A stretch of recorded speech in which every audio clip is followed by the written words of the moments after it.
श्रीवर्धमानाय निर्धूतकलिलात्मने सालोकानां त्रिलोकानां यद्विद्यादर्पणायते यद्विद्यादर्पणायते यद्विद्यादर्पणायते।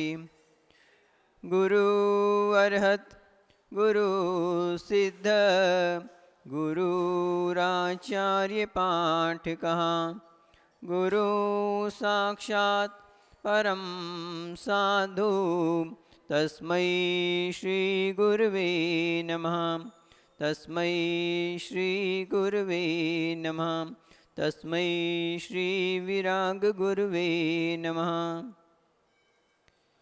ये बोलिए अनंतानंत सिद्ध परमेश्वरी भगवान की, 2400 तीर्थंकर भगवान की, देवादिदेव श्री आदिनाथ भगवान की, देवादिदेव श्री नेमिनाथ भगवान की, चिंतामणि पाशनाथ भगवान की, वर्तमान शासन नायक महावीर भगवान की, परम पूज्य आचार्य गुरुवर श्री समंतभद्र मुनिराज की, परम पूज्य वात्सल्य दिवाकर आचार्य श्री विमल सागर जी महामुनिराज की, जय बोलिए तपस्वी सम्राट आचार्य श्री सन्मति सागर जी महामुनिराज की, परम पूज्य मम दीक्षा प्रदाता कनाचार्य गुरुवर 108 विराग सागर जी महामुनिराज की, पट्टाचार्य श्री विशुद्ध सागर जी महामुनिराज की, शमनाचार्य श्री विनिश्चय सागर जी महामुनिराज की, 3 कम 9 करोड़ मुनिराजों की, द्वादशांगमयी जिनवानी माता की।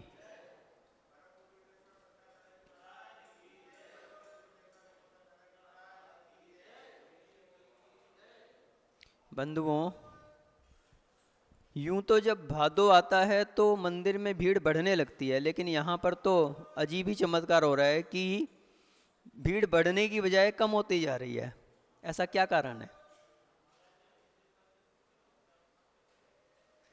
भादों में तो लोग और जल्दी आते हैं और आप और लेट होते जा रहे हो, क्या कारण है? क्या धर्म के प्रति रुचि बढ़नी चाहिए या कम होनी चाहिए? मुनियों के समागम से धर्म में वृद्धि होनी चाहिए या कमी आनी चाहिए?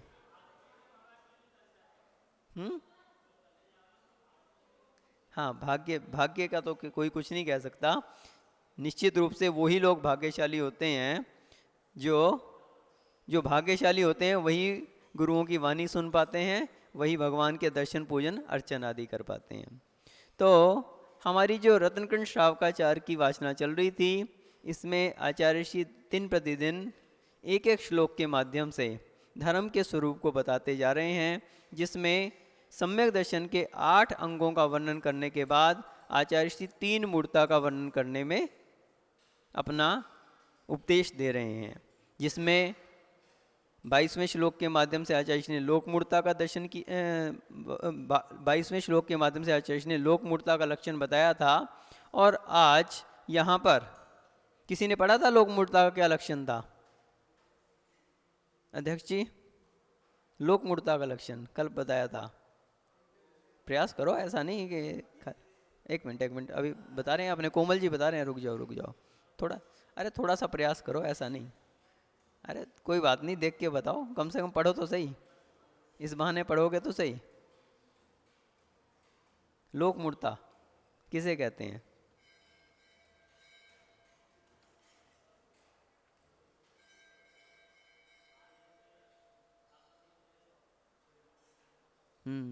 हमने कहा था एक पुस्तक तो रख सकते हो पास में, एक पुस्तक साथ में रख सकते हो। एक पुस्तक से 4 जने देखने का प्रयास कर रहे हैं, जबकि वहाँ पे 4-5 पुस्तकें रखी हुई हैं। किस लिए रखी हुई हैं? किस लिए रखी हैं वहाँ पे? खाली अलमारी में रखने के लिए रखी हुई हैं क्या पुस्तकें? क्या बोले? अपनी अपनी रख लेते हैं? अब कोई नहीं है वहाँ पे? जिनको पढ़ने की इच्छा हो वो फोटोकॉपी करवा के भी रख सकते हैं अर्थ वाली वस्तुओं को, बस इच्छा होनी चाहिए अपने अंदर।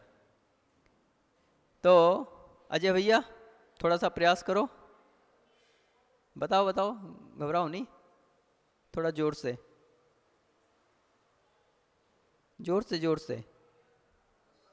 हाँ, लोक मूर्ता का लक्षण बताओ, 22वें श्लोक में दिया है ना। अर्थ बताओ, अर्थ। संस्कृत तो आपको समझ में नहीं आएगी, अर्थ बताओ।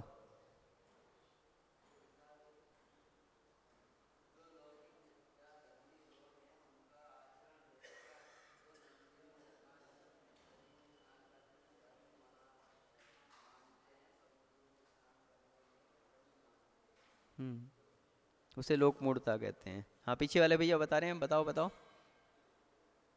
क्या नाम है आपका? अशोक, हाँ, तो बताओ।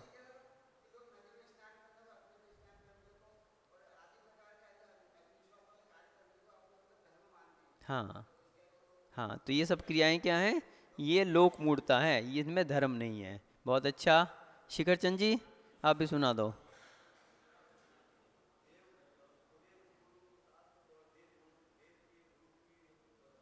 लोक मूर्ता की बात कर रहे हैं अभी। हाँ, ये सभी जो रूढ़िवादी क्रियाएं हैं, ये सब क्रियाएं क्या हैं? ये लोक मूर्ता कही जाती हैं। हाँ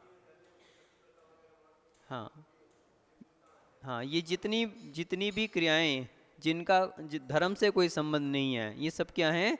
ये लोक मूर्ता कही जाती हैं, जिनको धर्म मान रहे हैं वो लोग।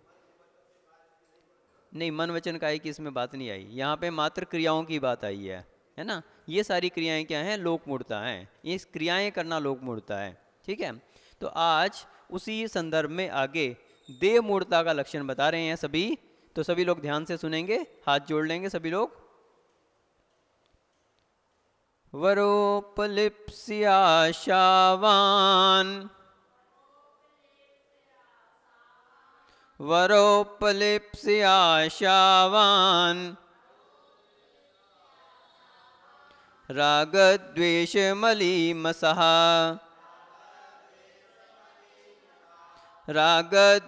रागद्वेषमलीमसः देवता यदुपासीत देवता यदुपासीत देवता मूढ़मुच्यते देवता मूढ़मुच्यते वरोपलिप्स्याशावान् रागद्वेषमलीमसः देवता यदुपासीत देवता मूढ़मुच्यते।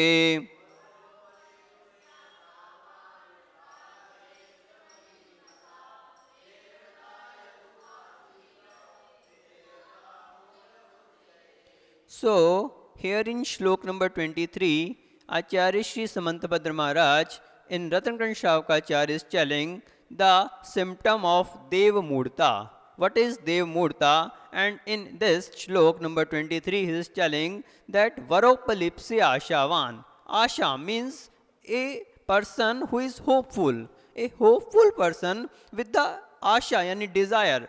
Desire of a var. Varopalipse. Var yani boom. So, a hopeful person with the desire of a boom, who worship whom he worship. So, he worship to a heavenly divine God who is disaffected by likeness or dislikeness, rag or dvesh, likeness and dislikeness. His that task, that worship is called Dev Murta, or that task is called heavenly divine stupidity. Means a hopeful person with the desire of a boom who worship a heavenly divine God is called, who is disaffected by likeness and dislikeness. His that task of worship is called Dev Murta, that is divine stupidness. तो यहाँ पर आचार्य समंतभद्र महाराज श्लोक number 23 के माध्यम से देव मूर्ता के विषय में बता रहे हैं कि देव मूर्ता क्या है। देव मूर्ता के विषय में हमने पहले देखा था कि मूर्ता यानी मूर्खता। कोई भी कार्य जो कि जिसका धर्म से कोई संबंध ना हो, उसे धर्म समझकर करना, ये क्या कहलाती है? मूर्खता कहलाती है, मूर्ता। जैसे हमने लोक मूर्ता में देखा था कि कोई भी ऐसे लौकिक कार्य जिनको धर्म समझ के करना, जिनका धर्म से कोई संबंध नहीं है, जिनसे धर्म नहीं हो सकता, तो वे सब क्या कहलाते हैं? मूर्ता कहलाते हैं, लोक मूर्ता के अंतर्गत आते हैं। तो उसी तरह से यहाँ पर देव मूर्ता के विषय में बता रहे हैं, किसी रागी द्वेषी देव की उपासना। देव यानी यहाँ पर कोई भी देव, यानी कि कोई भी स्वर्ग के देव हो सकते हैं। देव गति के जो देव हैं उनकी उपासना करना, और वो भी कौन से, जो कि राग और द्वेष से लिप्त हैं। अपने यहाँ क्या कहा, वीतराग धर्म है। तो वीतरागी देवों की उपासना करना तो सम्यक दर्शन का लक्षण है। लेकिन जो वीतरागी नहीं है उनकी उपासना करना, जो स्वयं राग और द्वेष से लिप्त हैं, क्या वे आपके लिए वीतरागी बना सकते हैं? क्या नहीं बना सकते। और जहाँ वीतरागता नहीं है वहाँ पर क्या धर्म हो सकता है? क्या नहीं हो सकता। तो वही बात यहाँ पर बता रहे हैं कि ऐसा देव जो कि राग और द्वेष से मलिमसान, राग और द्वेष से जो मलिन हैं, राग और द्वेष क्या करता है? मलिन करता है। किसे? आत्मा को मलिन करता है। हमने देखा था जहाँ सच्चे देव का लक्षण आया था, तो सच्चे देव के लक्षण में क्या बताया गया था कि सच्चे देव 18 दोषों से रहित होते हैं। 18 दोषों से क्या होते हैं? रहित होते हैं। तो उनमें क्या क्या आया था? शुद्धा, पिपासा, और भी जितने भी ये राग द्वेष, ये सबसे में उनके अंदर ये सभी दोष नहीं होते। तो वही वीतरागता कही जाती है। जहाँ ये 18 दोष नहीं होते वहाँ पर ही वीतरागता घटित होती है। और जहाँ इन 18 दोषों में से कोई भी दोष पाया जाता है तो वहाँ पर ह्याप्तता ना भवेत। क्या कहा था वहाँ पे? वहाँ पर आप्तपना नहीं आ सकता। वहाँ पर वीतरागता जहाँ पर ना हो, जहाँ पर ये दोष हो, तो वहाँ पर सच्चा देव नहीं कहा जा सकता। उसके लिए ह्याप्तता नहीं आ सकती वहाँ पर। तो वही बात यहाँ पर बता रहे हैं कि जो राग और द्वेष से सहित हैं, और ये राग और द्वेष कैसे हैं? ये राग और द्वेष आत्मा को मलिन करने वाले हैं। हमारी आत्मा अनादिकाल से इस राग और द्वेष के कारण इस संसार में भटक रही है। यदि ये राग और द्वेष छूट जाएं तो क्या होगा? हम मुक्ति को प्राप्त हो जाएंगे। क्यों? क्योंकि जो मोहनीय कर्म है, मोहनीय कर्म, उसे क्या कहा है? कर्मों का राजा माना गया है। मोहनीय कर्म को क्यों माना गया कर्मों का राजा? क्योंकि मोहनीय कर्म के समाप्त होते ही क्या हो जाता है? मोहश्यात ज्ञान दर्शनावरंत्रायाश्याच केवलम। तत्वार्थ सूत्र के 10वें अध्याय में पहले सूत्र में आचार्य उमा स्वामी जी महाराज ये बात कह रहे हैं, मोहश्यात, पंचमी का प्रयोग कर रहे हैं यहाँ पे। और फिर एक बार नहीं, 2 बार पंचमी का प्रयोग कर रहे हैं। मोहश्यात ज्ञान दर्शनावरंत्रायाश्यात केवलम। तो 2 बार पंचमी का प्रयोग किया, तो उसका कारण क्या है? उसका कारण ये है कि पहले मोह का क्षय होता है, मोहनीय कर्म का क्षय होता है। और मोहनीय कर्म का 10वें गुण स्थान में क्षय हो जाता है। मोहनीय कर्म का कौन से गुण स्थान में क्षय होता है? 10वें गुण स्थान में। और 10वें गुण स्थान में मोह का क्षय होते ही क्या होता है? सीधे 12वें गुण स्थान में प्रवेश होता है। यदि आप उपशम श्रेणी पे आरूढ़ हुए हैं तो आप मोहनीय कर्म को दबाओगे, उपशम करोगे उसका, और 11वें गुण स्थान में पहुंचोगे। और 11वें गुण स्थान से नियम से गिरना पड़ेगा। लेकिन यदि आप शपक श्रेणी पे आरूढ़ हैं, आप कर्मों का क्षय करने में लगे हुए हैं, और शपक श्रेणी पे आरूढ़ होकर 10वें गुण स्थान में जैसे ही आपने मोहनीय कर्म को समाप्त किया, तो फिर 11वें नहीं, सीधे आप 12वें गुण स्थान में प्रवेश करोगे। और 12वें गुण स्थान में प्रवेश होते ही क्या होता है? 12वें गुण स्थान में प्रवेश होते ही क्या होता है? 3 जो बाकी घातिया कर्म हैं, कौन कौन से? दर्शनावर्णी, ज्ञानावर्णी और अंतराय। इन तीनों का एक साथ क्षय हो जाता है। इसलिए यहाँ पे 2 बार पंचमी का प्रयोग किया। मोहश्यात ज्ञान दर्शनावरण अंतरायाश्यात, 2 बार प्रयोग किया कि मोह का क्षय होने पे शेष 3 घातिया कर्म अपने आप से अंतर्मुहूर्त के अंतर समाप्त हो जाते हैं। और उसके बाद क्या हो जाता है? केवलम, सीधे 13वें गुण स्थान में प्रवेश होते हैं और केवल ज्ञान हो जाता है। तो जो केवल ज्ञान में कारणभूत है वो सबसे बड़ा क्या है? मोहनीय कर्म जो है ये इसमें सबसे बड़ा बाधक है। और इसका क्षय होते ही तीनों कर्म घातिया कर्म नियम से अंतर्मूर्त के अंदर क्षय हो जाएंगे और केवल ज्ञान हो जाएगा। अब मोहनीय कर्म जो है इसके मुख्य रूप से 2 भेद हैं। कौन कौन से? दर्शन मोहनीय और चारित्र मोहनीय। तो दर्शन मोहनीय में मिथ्यात्व, सम्यक मिथ्यात्व और सम्यक प्रकृति, ये 3 प्रकृतियां हैं।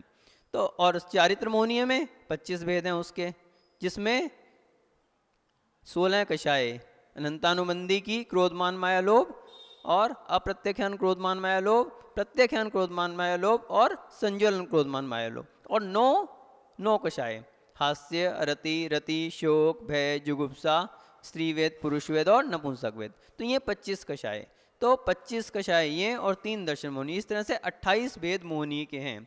अब इसमें ये जो कषाय आई हैं ये मुख्य रूप से 2 रूप में हैं। 2 कषाय तो राग रूप हैं और 2 कषाय कैसी हैं, द्वेष रूप में। तो मुख्य रूप से राग और द्वेष, जब हम चारित्र मोहनी की बात करते हैं, दर्शन मोहनी का तो पहले क्षय होना ही होना चाहिए। मिथ्यात्व जब तक बना हुआ है तब तक तो आपका मोक्ष मार्ग में प्रवेश ही नहीं है, तो उसका तो सबसे पहले क्षय करना ही करना है। लेकिन जब चारित्र मोहनीय पे आते हैं तो चारित्र मोहनीय में जो 4 कषाय हैं वो मुख्य रूप से 2 रूप हैं। 2 कषाय तो राग रूप हैं और 2 कषाय द्वेष रूप हैं। तो क्रोध, मान, माया, लोभ। अब क्रोध किस कारण से होता है, क्रोध किस कारण से होता है, जब किसी व्यक्ति से द्वेष होता है तो उस पर क्रोध आता है ना। जब आपको कोई व्यक्ति बुरा लगेगा तभी उसके ऊपर क्रोध करोगे, जो अच्छा लगेगा उसके ऊपर तो क्रोध नहीं करते। तो क्रोध कैसी है, द्वेष रूप है। मान, माया और लोभ, ये 4 कषाय हैं। तो इसमें से मान कब आता है, जब द्वेष होता है दूसरे से, अरे ये मुझसे बड़ा कैसे बन रहा है, ये मेरे सामने कैसे टिक पा रहा है, जब मान कषाय का उदय होता है। तो ये भी कषाय कैसी है, द्वेष रूप है। जिस व्यक्ति से द्वेष होता है वहां पे जब मान कषाय उत्पन्न होती है तो व्यक्ति को लगता है कि अरे ये इसकी इतनी प्रसिद्धि क्यों हो रही है, ये मुझसे बड़ा बनने का प्रयास कैसे कर रहा है, ये मेरे सामने कैसे खड़ा है, ये मेरे सामने कैसे बोल रहा है, क्यों, द्वेष रूप कषाय है वो।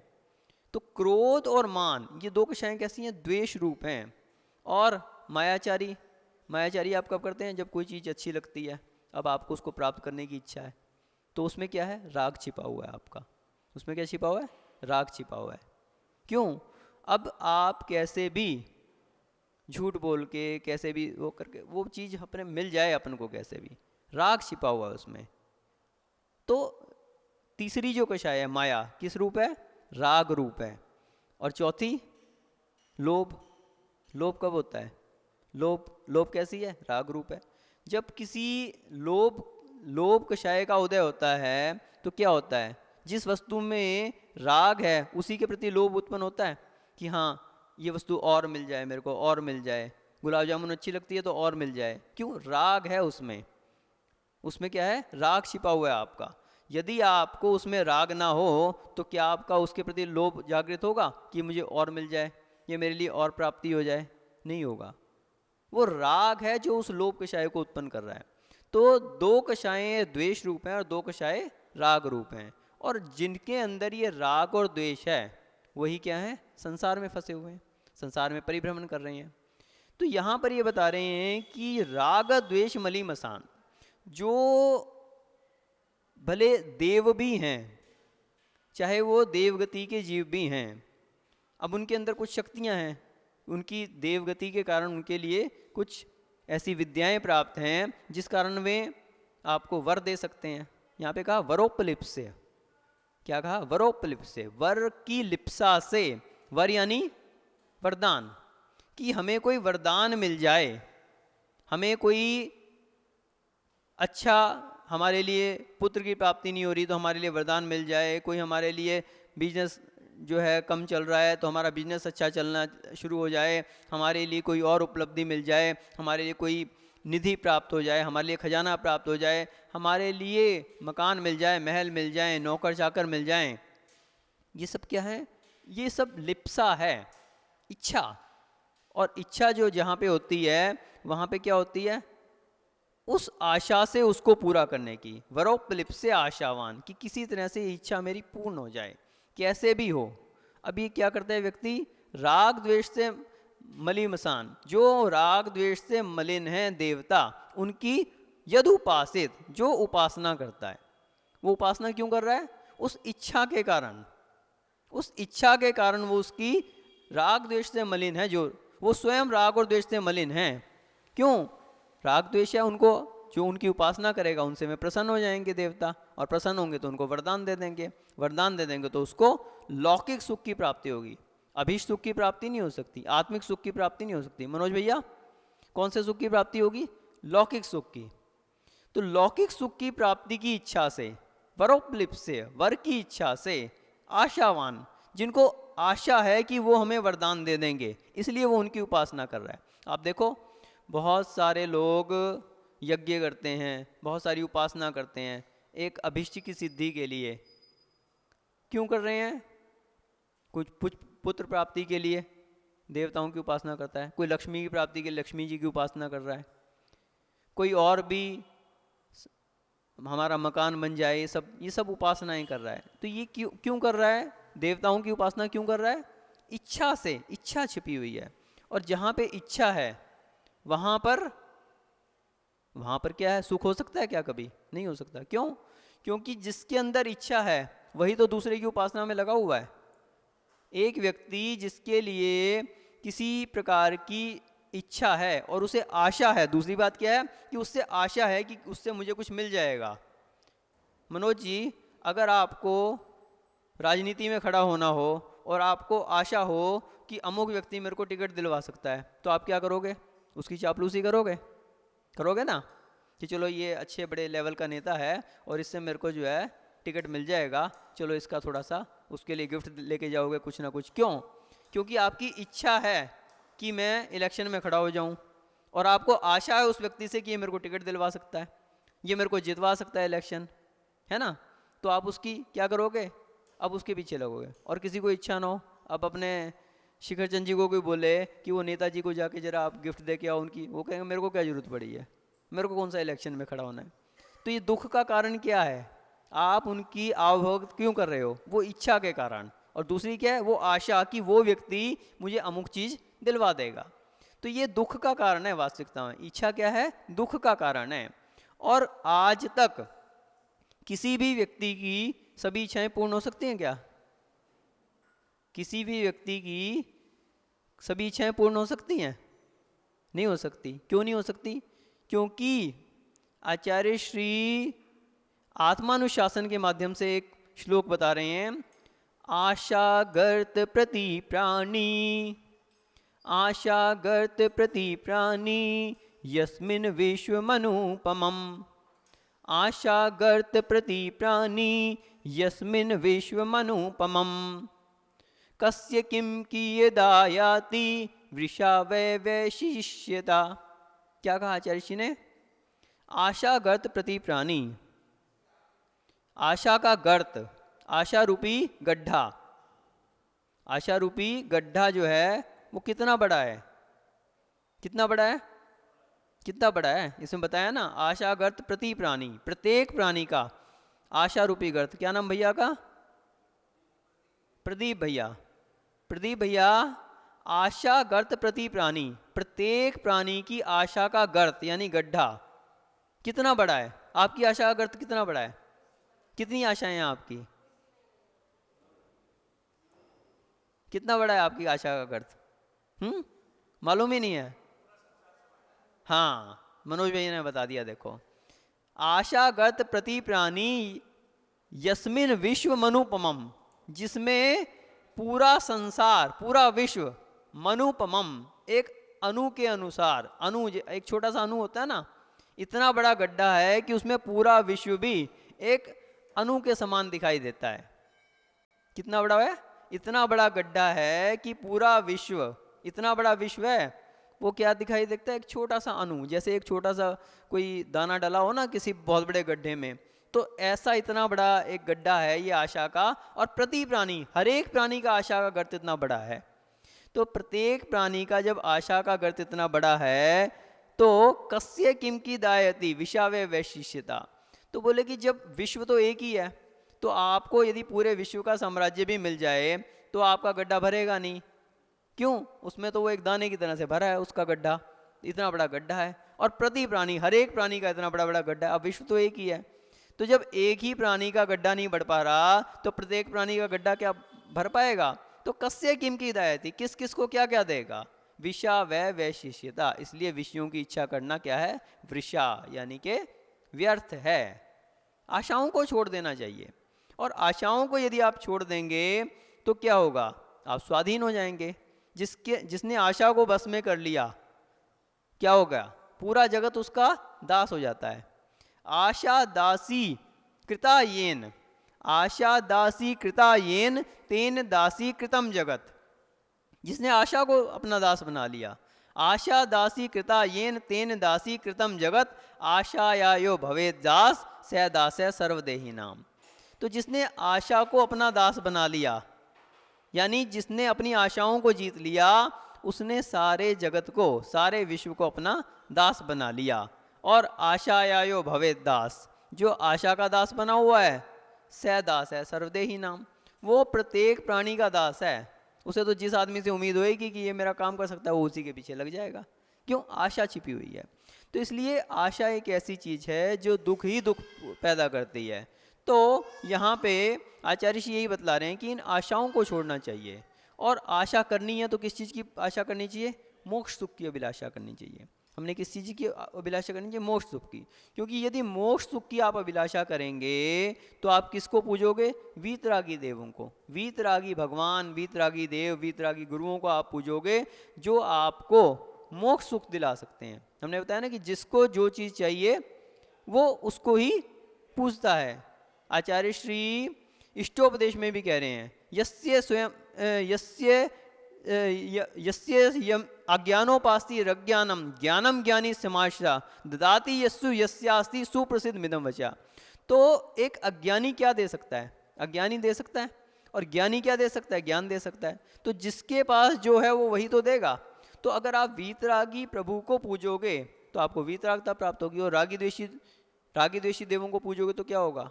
आपके लिए राग द्वेषी बढ़ेगा। ये व्यक्ति ऐसा, ये व्यक्ति वैसा, ये अच्छा, ये बुरा, जो अच्छा कर दे वो अच्छा व्यक्ति, जो खराब कर दे वो खराब व्यक्ति। तो इससे क्या होगा? आपके संसार में ही वृद्धि होगी। लेकिन व्यक्ति ये नहीं सोच पाता, वो आशाओं के, विषय की आशाओं के कारण क्या करता है? रागी द्वेषी देवताओं को पूजता है। और इस कारण वो क्या है? संसार में भटक रहा है। तो उसका यह जो कार्य है, उसका ये जो कार्य है, देवता यदुपासित देव मूढ़ता मुच्यते, तो उसको क्या कहा है? देव मूढ़ता। इसको देव मूढ़ता उच्यते यानी कि कहा गया है। तो आचार्य जी यहाँ पर यही बता रहे हैं कि हमें रागी द्वेषी जो देव हैं उनकी वरों की आशा से, कोई वरदान मिल जाए इस आशा से, कभी भी पूजा नहीं करनी चाहिए। किसी भी कारण से पूजा नहीं। सम्यक दृष्टि जो होता है वो किसी भी आशा से, भय आशा स्नेहाश्च, अभी आएगा इसमें आगे, भय आशा स्नेहाश्च, कि भय से, आशा से, स्नेह से कभी भी किसी भी रागी द्वेषी को नहीं पूजना चाहिए। मिथ्यात्व का उसमें आ जाएगा, आपका सम्यक तो समाप्त हो जाएगा। और जब सम्यक तो समाप्त हो जाएगा तो मिथ्या दृष्टि तो दुख ही दुख भोगता है। तो इसलिए हमें अपने सम्यक्त्व की रक्षा के लिए इस देव मूर्ता के लक्षण को समझना चाहिए और इस देव मूर्ता को छोड़ना चाहिए। एकमात्र वीतरागी सर्वज्ञ देव जो हैं, हितोपदेशी जो हैं, उनकी ही हमें उपासना करनी चाहिए, अन्य देवों की हमें उपासना नहीं करनी चाहिए। और इस देव मूर्ता के लक्षण को समझते हुए हमें अपने जीवन में अपने इस देव मूर्ता को छोड़ते हुए सम्यक्त्व को मजबूत करना चाहिए और अपने जीवन को सार्थक और सफल बनाना चाहिए। इसी भावना से जब लिए परम पूज्य गणाचार्य गुरुवर 108 विराग सागर जी महामुनि राज की जय।